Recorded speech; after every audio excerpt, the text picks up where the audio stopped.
মাতৃভাষায় শিক্ষার অধিকারের দাবিতে লড়ে যাচ্ছে ক্ষুদ্র নৃগোষ্ঠী সম্প্রদায়। নিজেদের মধ্যে কথা বলা আর সংস্কৃতি চর্চার মধ্য দিয়েই কোনো মতে টিকিয়ে রেখেছে তাদের মাতৃভাষা। শিক্ষা প্রতিষ্ঠানে নেই নিজস্ব ভাষার বই, তাই আশঙ্কা নিজ ভাষা ছেড়ে ভিন্ন ভাষার সংস্কৃতি চর্চায় বিলীন হবে জাতিসত্তার অস্তিত্ব।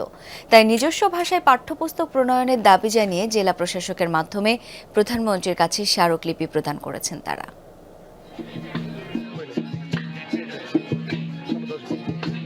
নিজস্ব ভাষা, বর্ণের সংস্কৃতি আর সামাজিক উৎসব আছে প্রতিটি নৃগোষ্ঠীর।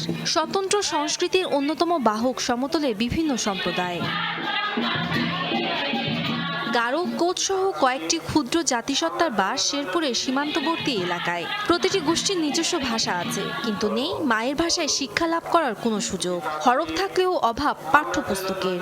জাতিগত ভাষা রয়েছে, কোচ ভাষা, সেটা আমরা ভুলতে বসেছি। প্রায় অর্ধেক জনগোষ্ঠী আমরা এই মাতৃভাষাটাকে প্রায় হারিয়ে ফেলছি। আমাদের হদি সম্প্রদায়ের নিজ মাতৃভাষা আছে, আমরা চাই যেন আমাদের নিজ মাতৃভাষাটা বাইরেও পাঠ্যপুস্তকে ভুক্ত করা হয়। রাষ্ট্রের কাছে আমার আবেদন যে রাষ্ট্র যেন এই আমাদের আদিবাসীদের মাতৃভাষা সংরক্ষণে উদ্যোগ নেয়, বিভিন্ন পাঠ্যপুস্তকে আমাদের মাতৃভাষা অন্তর্ভুক্ত করে। সম্প্রতি কোচ সম্প্রদায়ের ভাষা রক্ষায় 3টি পাঠ্য বই প্রণয়ন করেছে সরকার, কিন্তু শিক্ষক সংকট এবং বর্ণমালা সম্পর্কে তাদের অনেকেরই ধারণা নেই।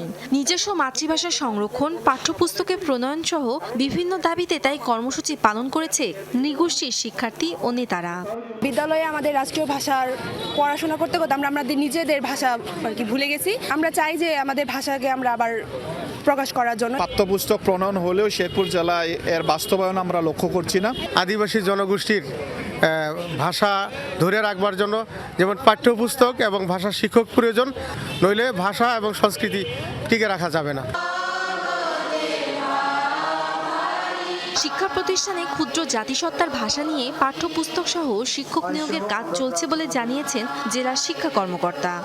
ক্ষুদ্র নৃগোষ্ঠীর ভাষা, নিজস্ব ভাষার বই এবং শিক্ষক, এই বিষয়টা কর্তৃপক্ষ অবহিত আছে এবং প্রচেষ্টা চলমান আছে আর কি।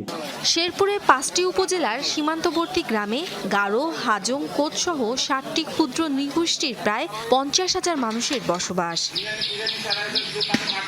সিয়াম বিনতে মাহফুজ, যমুনা নিউজ।